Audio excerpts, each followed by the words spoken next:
The X Zone Radio Show with Rob McConnell is largely an opinion talk show. All opinions, comments, or statements of fact expressed by Rob McConnell's guests are strictly their own and are not to be construed as those of the X Zone Radio Show or endorsed in any manner by Rob McConnell, Relmar McConnell Media Company, the X Zone Broadcast Network, its affiliated networks, stations, employees, or advertisers.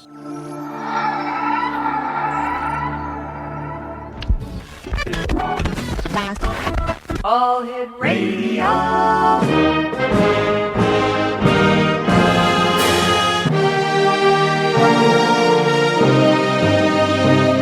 Welcome to the X Zone, a place where fact is fiction and fiction is reality. Now, here's your host, Rob McConnell. And welcome to the X Zone, everyone. My name is Rob McConnell, and for the next 4 hours, I'm your host and your guide as together we cross the time-space continuum to this place that I call the X Zone. It's a place where people dare to believe and dare to be heard. It's a place where fact is fiction and fiction is reality.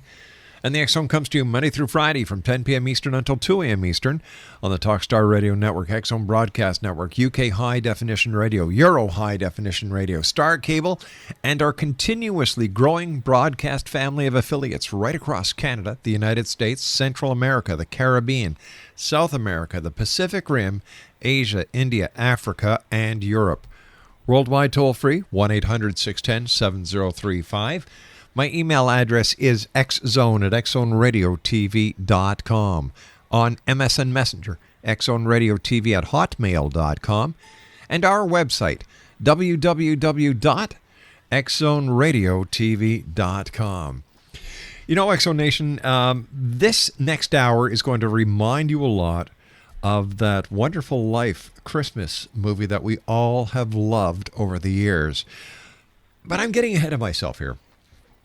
My guest this hour is a gentleman by the name of Morrie Richfield. He's the author of Mr. Breeze, and it's a novel. And for 41 of his 55 years, our guest this hour, Morrie Richfield, had dreamed of writing and publishing books. He finally fulfilled his ambitions with the publication of Mr. Breeze, a provocative and fast-paced novel that is both a gripping page-turner and a philosophical exploration of man's origins and existence. Now, this is a quote from our guest this hour. Mr. Breeze is a book about hope. It asks, what if everything we've been taught turned out to be a lie? What would we do? How would we all be judged if our maker was suddenly to appear?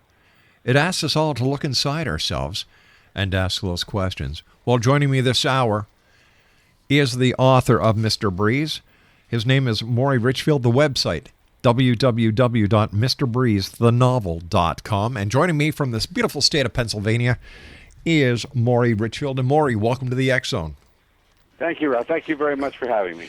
You know, it's a great pleasure. When Charlie first sent me the information about your book, this is the kind of interview that I love doing because it brings hope. And as I said earlier, the parallel I drew between It's a Wonderful Life and your book, this is what the world needs today.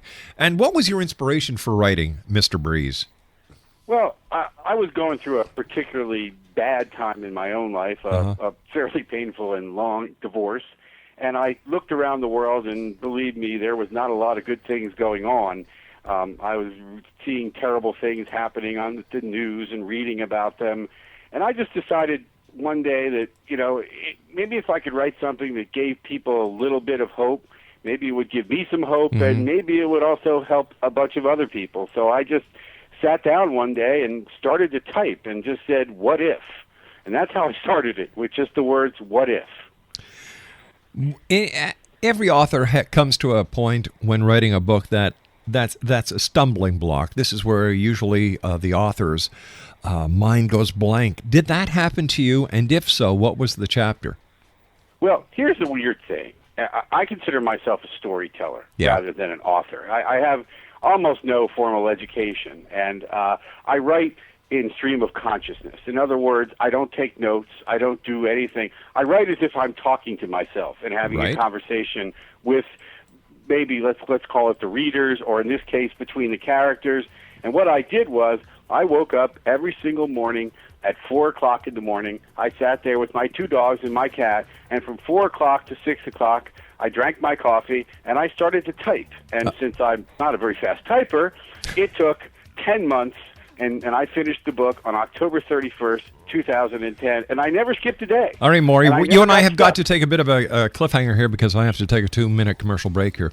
Sure. Exonation, my very special guest this hour is Morrie Richfield. He's the author of Mr. Breeze, www.mrbreezethenovel.com. Morrie and I will be back in 2 minutes. Don't go away.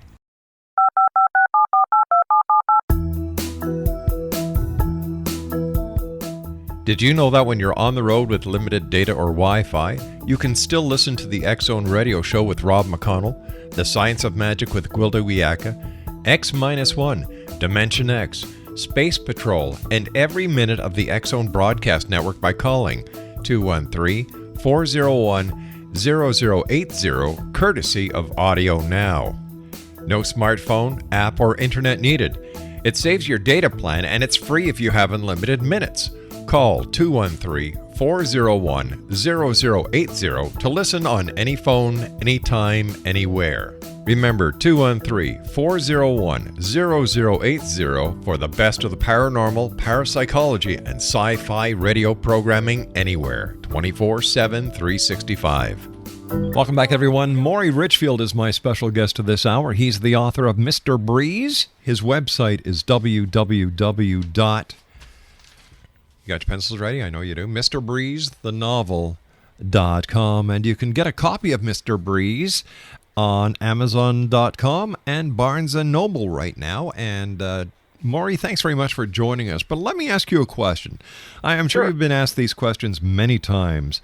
What do you think would happen if the Creator, no matter what religious philosophy you believe in, and Lord knows there's enough of them today, would come down and say, ta-da, I'm here? Well, first of all, we'd probably put him in an insane asylum. But here's the thing, and this is one of the what-if questions I ask myself. We all have our beliefs. I mean, various religions, various things, our history. And what if our Maker came down and basically said, your truths, all of your truths, are not true? Yeah. What would we do? We'd be all stuck. I mean, it's just, okay, well, everything you believe is wrong. Mm-hmm. So, and I didn't write Mr. Breeze to insult anyone's religions or anyone's beliefs, but what if everyone's truth turned out to not be true? But you know what? That is a legitimate question. And it takes a very special kind of person to actually have the chutzpah or the cojones or the brass ones to ask it in today's society. I admire you. Yeah. Yes, thank you.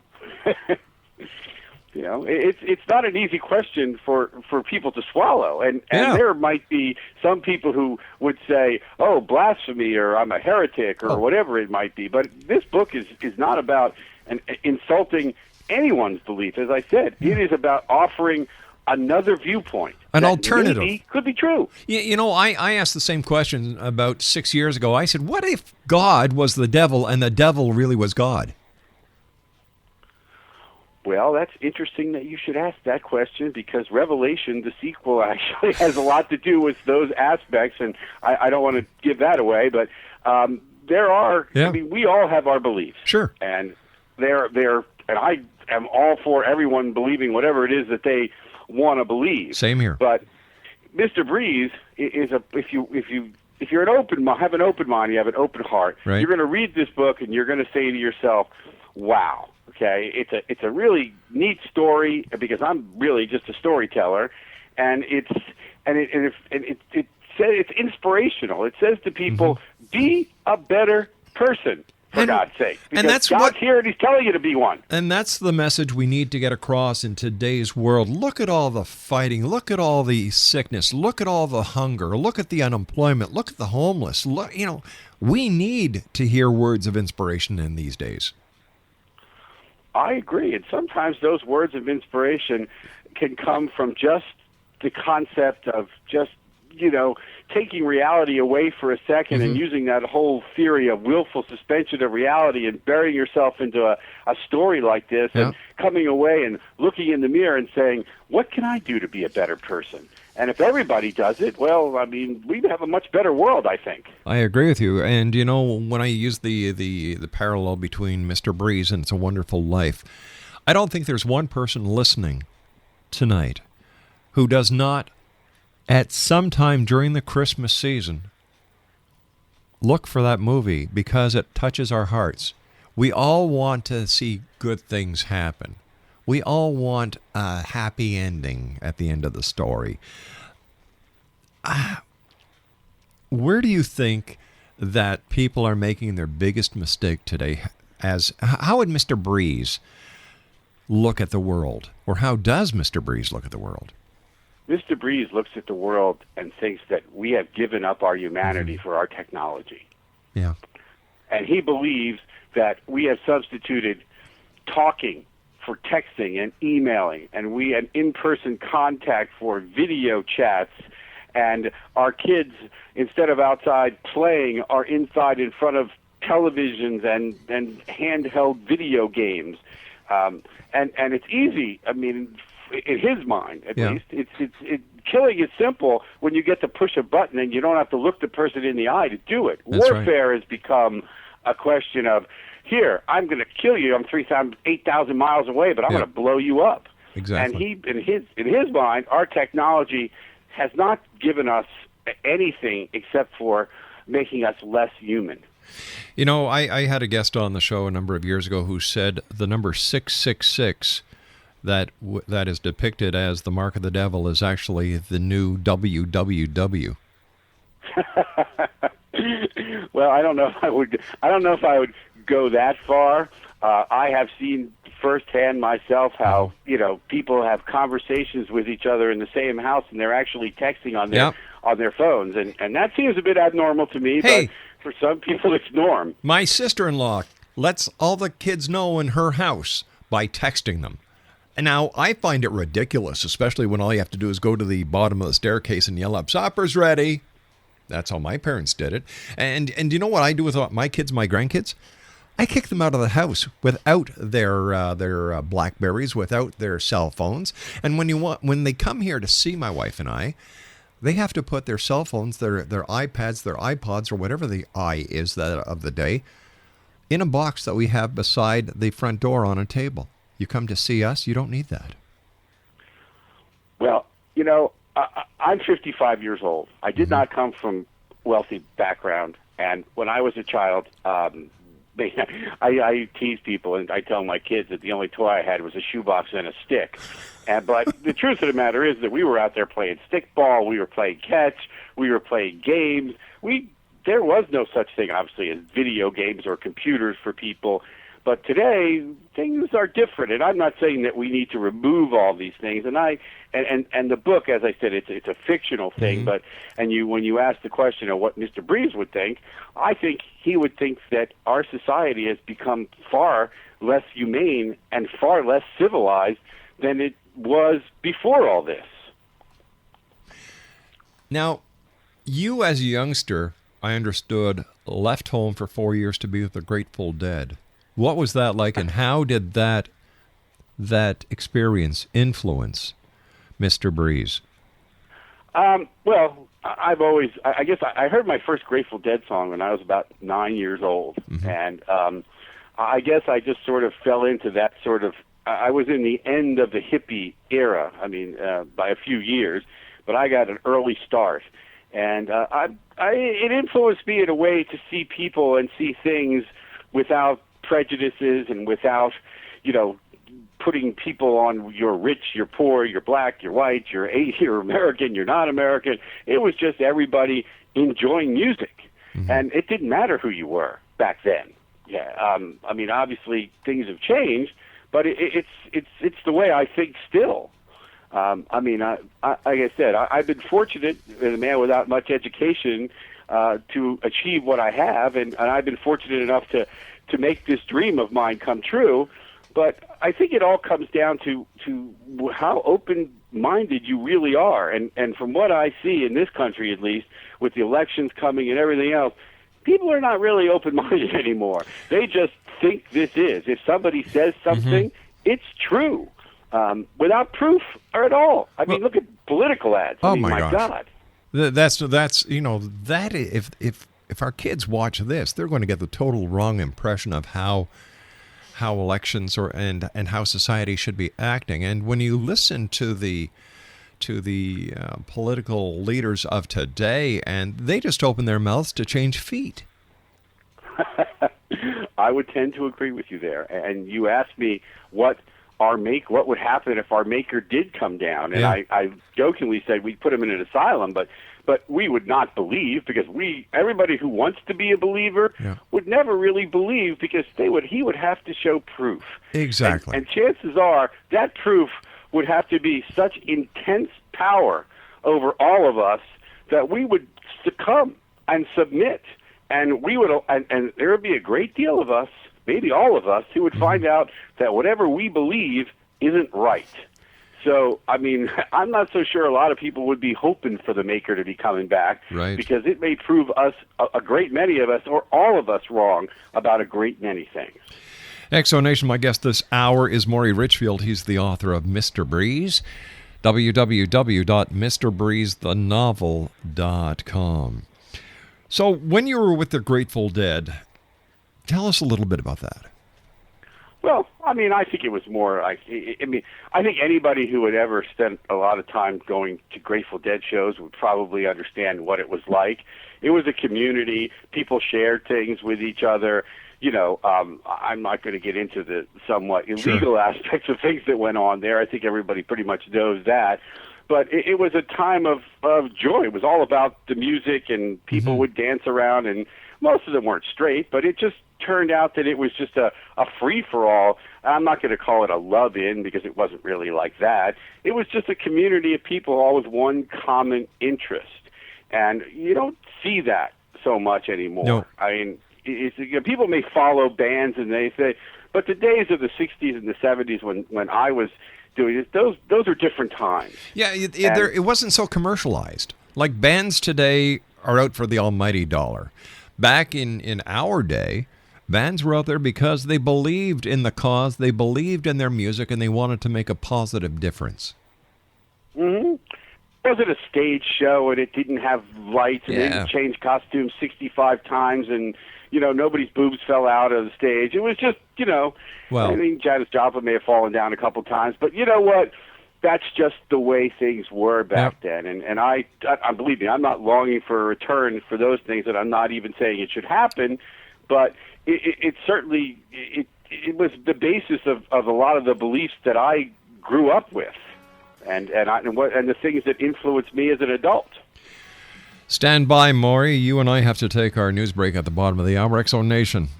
A refreshing hour this hour with my guest, Morrie Richfield. He's the author of Mr. Breeze, the novel. It's available on Amazon.com and Barnes & Noble, and visit his website, www.mrbreezethenovel.com. And Morrie Richfield and I will be back on the other side of the news, and some words from our fine sponsors as the X-Zone continues with yours truly, Rob McConnell, from our studios in beautiful Hamilton, Ontario, Canada. Don't go away.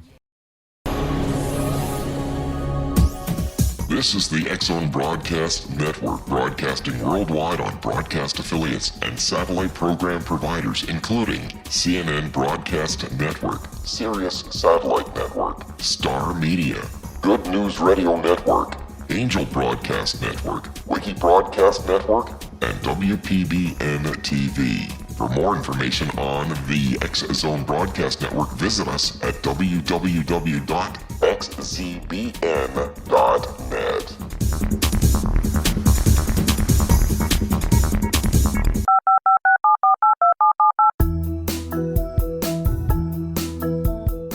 Did you know that when you're on the road with limited data or Wi-Fi, you can still listen to the X-Zone Radio Show with Rob McConnell, The Science of Magic with Gwilda Wiyaka, X-1, Dimension X, Space Patrol, and every minute of the X-Zone Broadcast Network by calling 213-401 courtesy of Audio Now.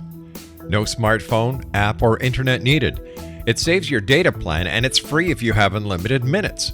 Call 213-401-0080 to listen on any phone, anytime, anywhere. Remember 213-401-0080 for the best of the paranormal, parapsychology, and sci-fi radio programming anywhere, 24/7, 365. And welcome back to the X-Zone, everyone. Morrie Richfield is my special guest. He's the author of Mr. Breeze, the novel. His website is www.mrbreezethenovel.com. As the author, what, in your opinion, is the most exciting part within the story of Mr. Breeze?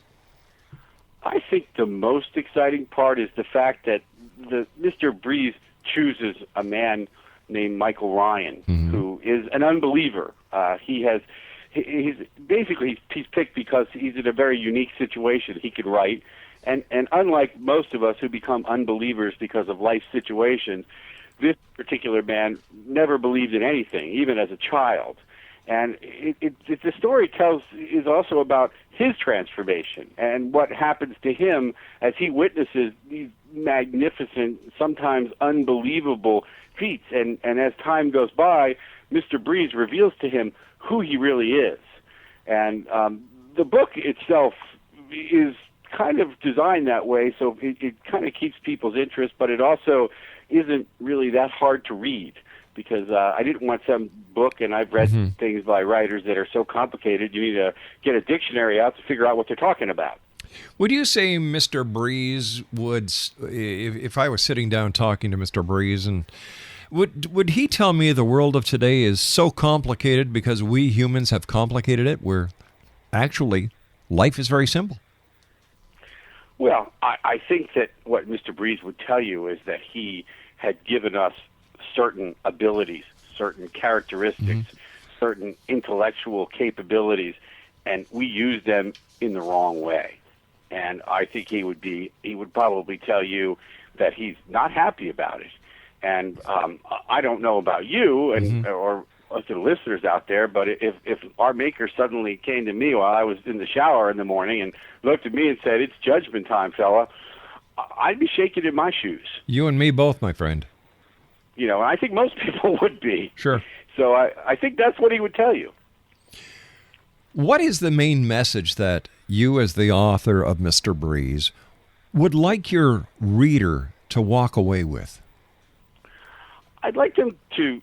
first of all, I'd like them to say, I can't wait for the sequel and can't wait to see it on the big screen and make a movie out of it. That would be good. But I think after that, I would like people to think that they were not only entertained, but they were moved in some way and to a point where they'd like to say to themselves, you know, maybe I can do something a little nicer and be a little nicer and be a little better and be a little more open-minded and not blow my horn and at every person in the middle of traffic and that kind of thing. That's what I mean. I'm not hoping for any giant movements here, but just a little bit of hope would be good. We were talking about the Grateful Dead and the movement before we went to our news break at the bottom of the hour. I've always said that the hippies had the right idea. Their timing was a little off. I tend to think you might be right. It was that whole, let's face it. Yeah. Make love, not war is a pretty good thing to say. Sure is. You know, give peace a chance Yeah. is yeah. You're watching John Lennon and Yoko sitting in a bed, saying they just want to they're going to have a peace rally laying there. It was considered a publicity stunt by some people, silly by others. Yep. But you know what? It was somebody trying to do something. Sure, it did wonders for the Queen Elizabeth Hotel in Montreal, where they pulled off the peace movement in bed. Yeah, worked great for them. Yeah, but you see, one person can't change the world, but one person can change themselves. Well, yeah. Plus, one person can start the wheel moving. Look what happened with Jesus. He was one person, and look what happened all the years later. How many people are following him based on his movement? That's true. Yeah. And everybody follows everybody. The word God that we seem to throw around so much, all of us, right. or many of us, is, they've been using that word, I don't know how long, but the Greeks used it, long before Jesus was ever born, and, Sure. and certainly it's been the Chinese. Everybody has had some form of God in their civilization through as far back as we have records, almost.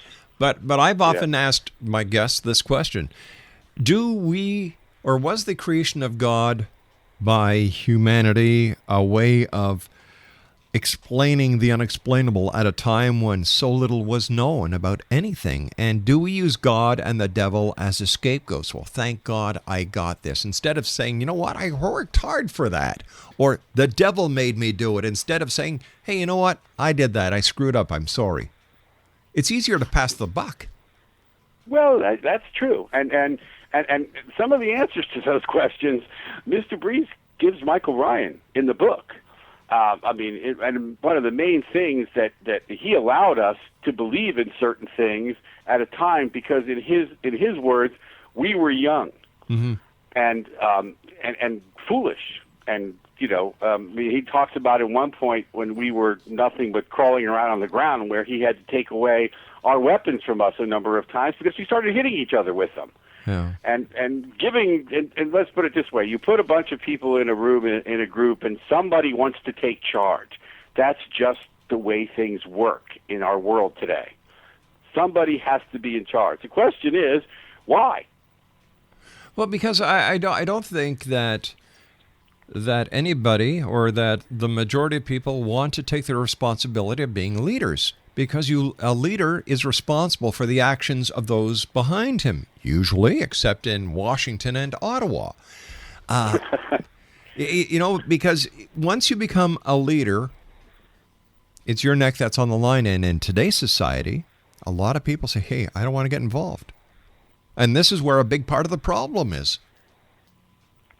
Well, I don't want to give too much. I don't want to give away the sequel yet, but there's one particular thing that Michael Ryan asked Mr. Breeze in the sequel Revelation, and he says to him, he goes, "But I'm just an ordinary man." And Mr. Breeze answers him and says, "All men are ordinary until they do something extraordinary."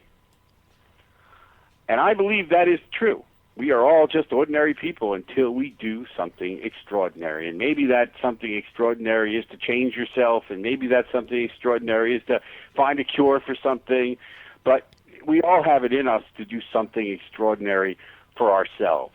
I believe that. And as far as politicians and leaders and things like that, it's unfortunate that the wars that are started in the world and throughout the world are generally started by old men and usually fought by young men. That's right. And it's just, if you look back in history, we have fought wars over different beliefs in religion and territories and some of the silliest things, that you can think about, we fought wars over, And if you want to talk about the hippie thing, that's definitely make love, not war, because we could have avoided an awful lot of wars if we had done that. Yeah, and of course during the time of the hippie evolution, as I like to call it, Vietnam was going on, a totally senseless war that many of us just watched as friends and neighbors and loved ones were put, never came home. I know myself, I have a number of relatives that lost their lives in the Vietnam War. And, to me, it was a useless, senseless war. It certainly put a lot of money in a lot of pockets in the big industries in the United States. But when you look at the amount of lives lost, and for what?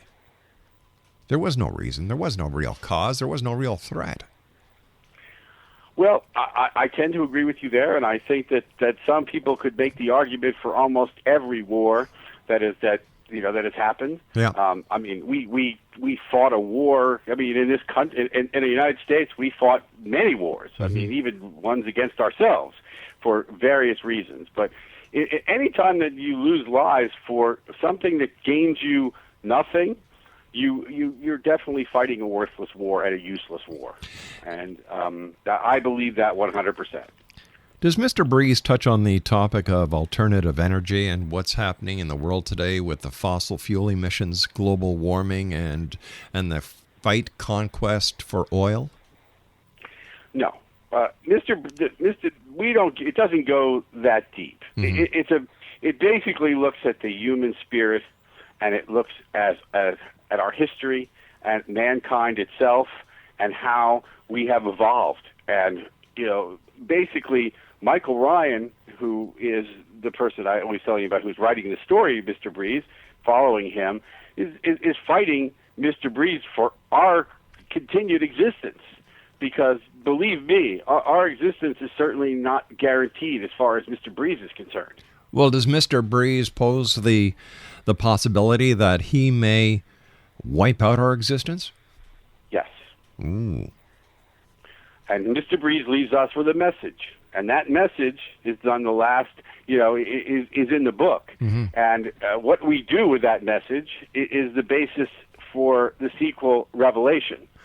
And this is, as I said, our existence is certainly not guaranteed. And given his feelings at the moment and giving us, we're basically getting one last chance. And the reason that Mr. Breeze finally sought out Michael Ryan to tell this story and to write these and did all these miraculous things and showed himself as God to all of us is so we would learn something, finally, and to give us one last chance to change. What was that all-important lesson that Mr. Breeze was trying to get across? Well, basically, Mr. Breeze is trying to say that we're given a few choices, and I don't want to give too much away because the whole idea, of course, is I'd like to get people to actually buy the book, so I don't want to tell them the whole story. But he says to us, or he says to Michael Ryan to convey to us that we subjugate our fellow man. We kill our own children. We still enslave people. We kill for no reason. We have destroyed ourselves by trying to be, and our egos and our arrogance are beyond belief, as if we are the only thing that is important. And he wants us to know we are not. What else is there? I guess we're going to find out. No, I mean, if we do not consider ourselves as important, how do we succeed? Well, I think if you look, as I said, I don't want to give too much away, but Mr. Breeze offers us another alternative and gives us a chance to either change ourselves or he will put the alternative into effect. And that's what I kind of believe that our Maker would do if he saw our situation. I mean, you asked before, what happens if he shows up? Yeah. If he sees what we become, do you think he's going to go patting us on the head and say, nice fellas, nice ladies, you guys done a great job, and you got a beer? I mean, I don't think so. Let me ask you a question. What happens if there is no maker, that the entire philosophy about a maker, a creator, is nothing else but a crock, and we're responsible to ourselves? Interesting fact. And see, one of the things that Mr. Breeze really is, you see, we use the word God because God is the most omnipotent thing we can think of. Okay? But if you read the book, and you read, as I said, it offers a different perspective as to who God really is. And you touched on it a little before, but I don't want to, as I said, I don't want to give too much away. But it basically said, what happens if there was this being that was just so powerful that we couldn't figure out anything else he was except for God?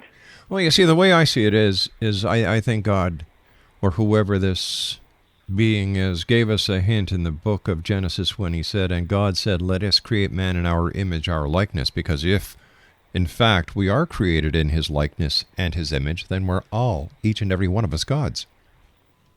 That could be true. The problem is, as Ibo, and as Mr. Breeze points out, he gave us rules.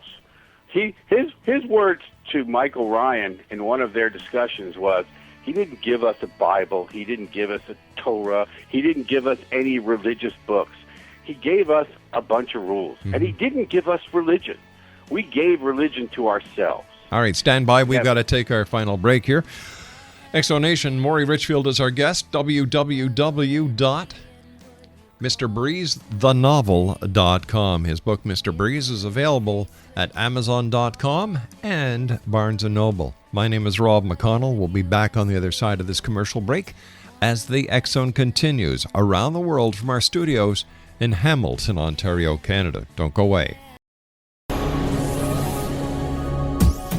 This is the X Zone Broadcast Network, broadcasting worldwide on broadcast affiliates and satellite program providers, including CNN Broadcast Network, Sirius Satellite Network, Star Media, Good News Radio Network, Angel Broadcast Network, Wiki Broadcast Network, and WPBN TV. For more information on the X Zone Broadcast Network, visit us at www.xzbn.net. And welcome back, everyone. Our guest this hour is Morrie Richfield. We're talking to Morrie about his book that is currently out entitled Mr. Breeze. It's available at Amazon.com, Barnes & Noble, and his website is www.mrbreezethenovel.com. And there is a Mr. Breeze sequel in the works.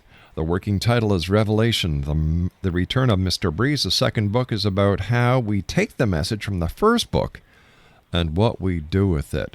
First of all, Morrie, I want to thank you so much for joining us. It's been a great pleasure talking to you. I wish you much success. And I can hardly wait until we see you on the big screen.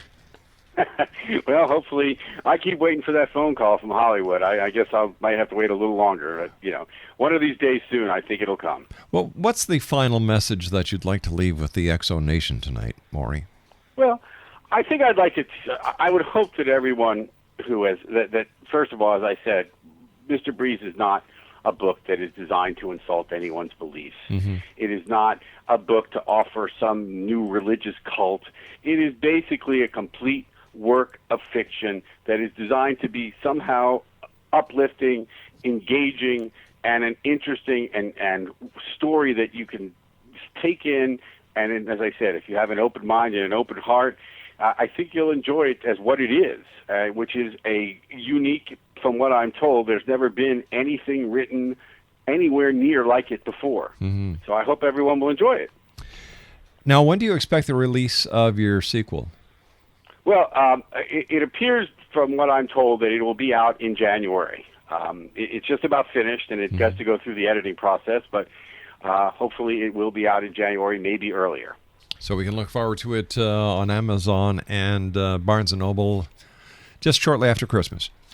Yes. All righty. Once again, I want to thank you so much for joining us. It's been a great pleasure having you on the show, and we look forward to speaking to you again in the future. Well, I thank you so much, Rob. I look forward to coming back at some point in time. Have a wonderful night. And you too, my friend. Once again, X Zone Nation, our guest this hour has been Morrie Richfield. His website is www.mrbreezethenovel.com. And we were talking to Morrie about his new book that is out. Well, it came out in the year 2011, and it's just picking up steam now, Mr. Breeze. And basically, Mr. Breeze is a provocative novel that offers hopes as it raises startling questions about mankind's fate. Once again, www.mrbreezethenovel. And Mr. Breeze is available on Amazon.com and Barnes & Noble. Let me see, what else do we have to share with our fine members of the X Zone Nation? Oh, yeah. There's new X Chronicles newspaper stand up and running. It's at www.xchronicles-newspaper.com/newspaper stand .htm. And the X Zone Book Club will be launching tomorrow evening. Another exciting part as we keep on growing here in the X Zone. Geez, it just seems like 20 years ago we started in a little station.